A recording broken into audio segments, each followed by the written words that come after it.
All right. Hey YouTube. I'm back on my F-800 project. I've been real busy with school and work, bunch of stuff. I finally got my motor out here with use of a skid steer, and I'm using my high ab and a gas motor, put her in, and let you guys come along with that. But first I got to move my Bronco because the high ab's got to go all the way around to be able to line up in center. So let me just move that thing out of the way and we'll start.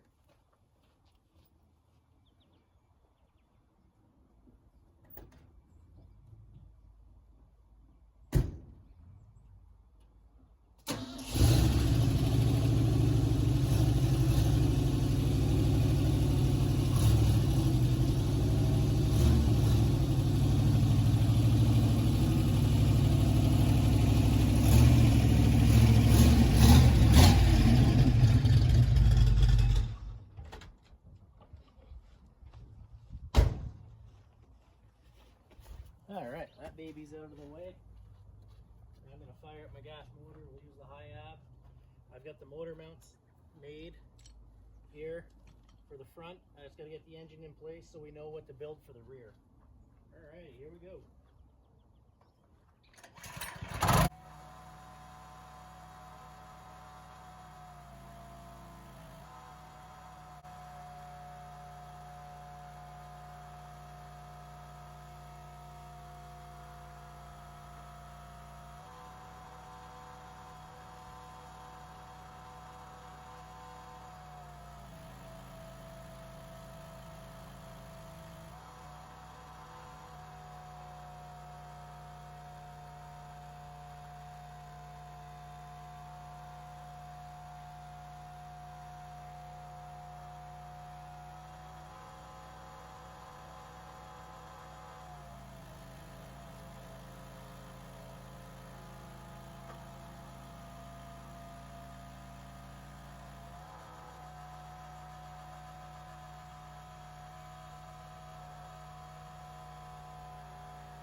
Yeah, looks like I need some gas.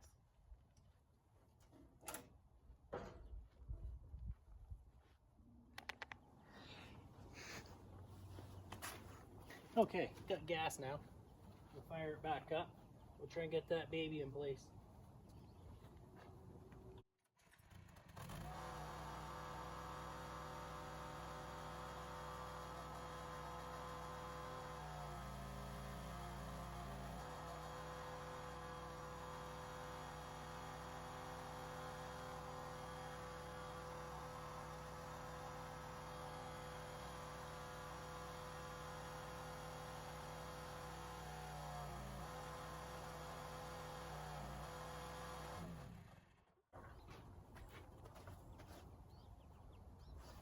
Pretty close. I'm just going to line my front mounts up, loosely put them together, and then we can block up the rear.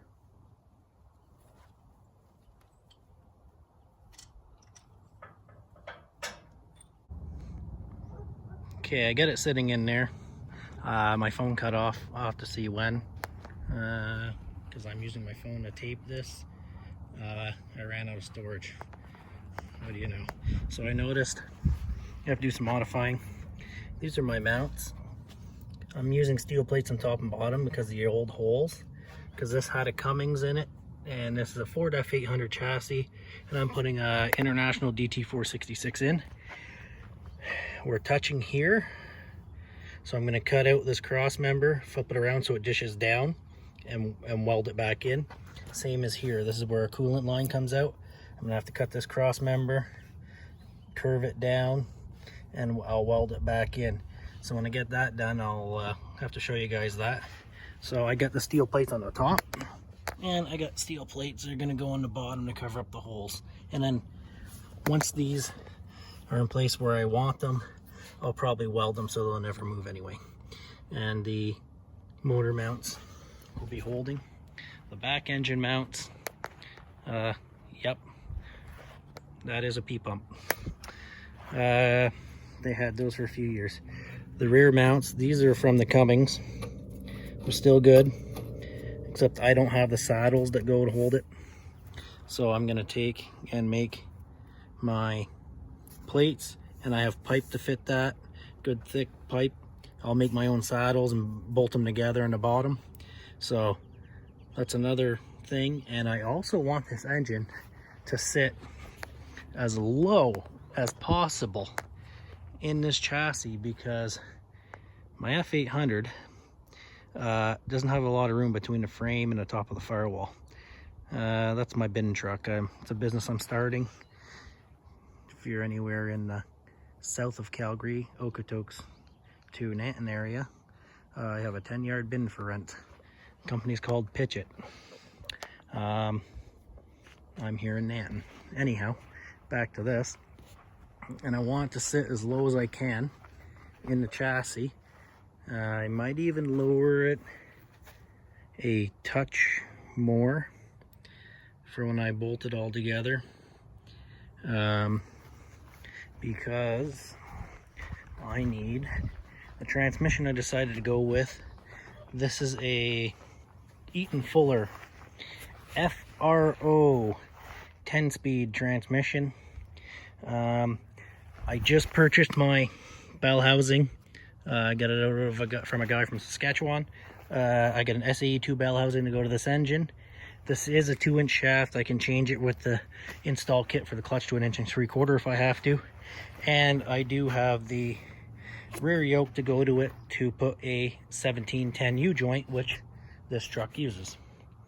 And that's about it for now. I am going to set the transmission up there on top of the frame rails so it's off the ground, and cover it up.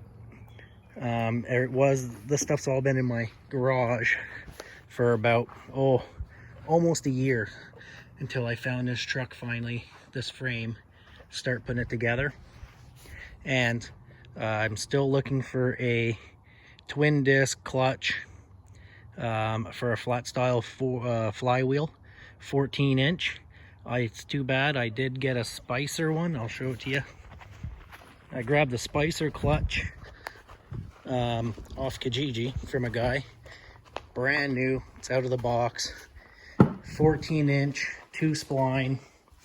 It's right here. The only problem is it's for a pot style flywheel, and I have a flat style flywheel. And I do have the little pins that go in for the pot style flywheel. I don't have the set screws, but I've got the little guides. So if anyone out there needs this clutch, I can ship it to you. If you want to buy it off me, I'll make you a smoking deal. I also have the brake clutch for it, a 2-inch brake clutch. So if anyone wants it, let me know. 2-inch splines, 14-inch disc. It's a brand new Spicer, never been installed. It's even got the little wood block still in it. It's a pull type, and the brake clutch is here on my workbench somewhere. Anyways, yeah. So that's it for now. What we're gonna do is I'll take and do my mods to my cross member. I'll probably start doing them tonight. I'll pull the engine back out. I'll start doing these mods tonight, or at least mark it up. And when I get back to this stage where the engine's sitting here after the cross member is done, I'll shoot a video of some progress.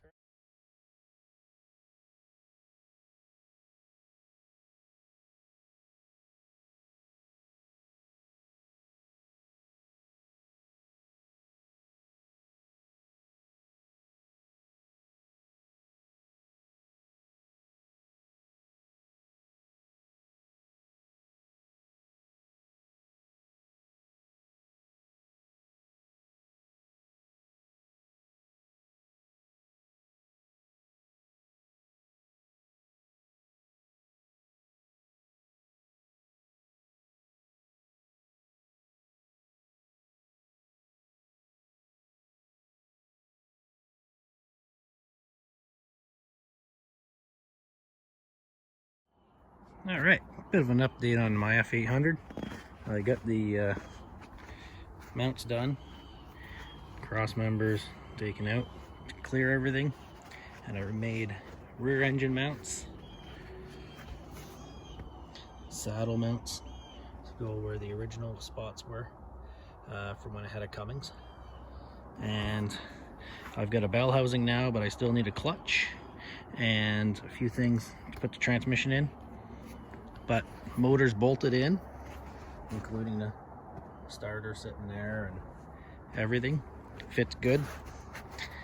And yeah, we'll go from there. Here's the clutch and the part number I bought for the truck. I have a few pictures of the clutch on a table. And I also have a few pictures of the engine hanging off the high ab crane. And I also redid my front engine mount cross member. You'll see it here in a second.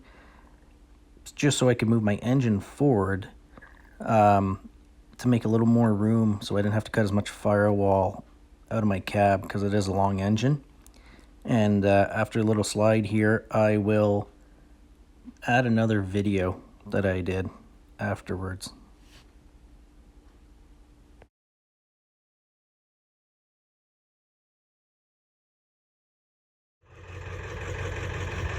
So I can't video and do this because I'm one guy and I'll be messing around, but using the hook truck as a tow truck to move the F-600 around so we can put it beside the 800 project here to get the cab on it.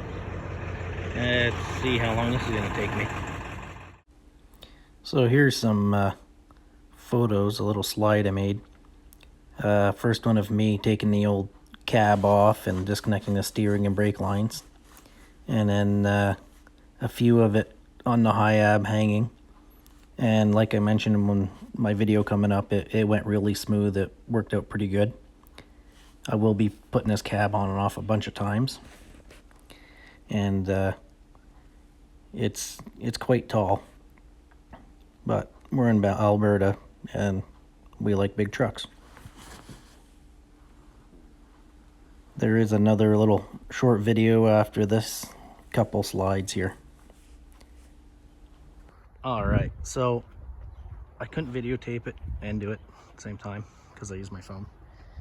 And I wish I could have, because that cab went so smooth to get it from the other frame to here. I do have some modifications to make. This will probably be the first time I take it off and put it on of very, very many, because I got to build all the body mounts. I got to do the firewall, make some room for that valve cover. There's tons of room in there for the engine. Height wise, it's just length because it's a 6. It's going to be pretty sick when it's done, I hope. Yeah, so here's the old chassis, which it was in good shape, just wasn't 4x4 like this one. And so I'm gonna post pictures as well. Well, thanks for watching. This is it for the video, and the last pictures of me standing in front of it. I'm about 5'6", so it gives you an idea how big this truck is, and hope you guys enjoy it. Thanks.